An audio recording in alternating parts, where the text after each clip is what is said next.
Hi guys, welcome to a new video, and in this video I will be showing you how you can use git command to see all the log in a very good manner or a pretty formatted manner.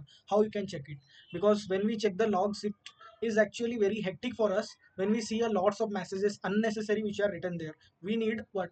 We need something simple which is easy to understand and easy to track for a developer.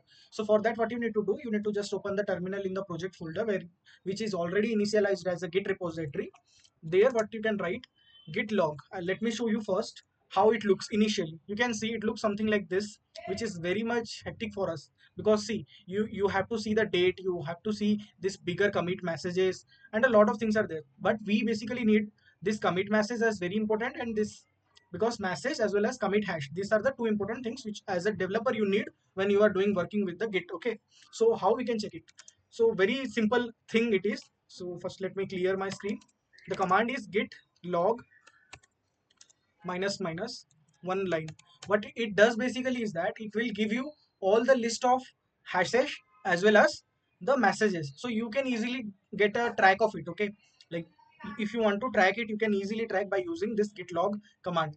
It makes your life easier to track github commits. Okay, so if this video is helpful for you, please like the video, share with your friends who are interested in github learning. That's all for today guys. Thank you for watching.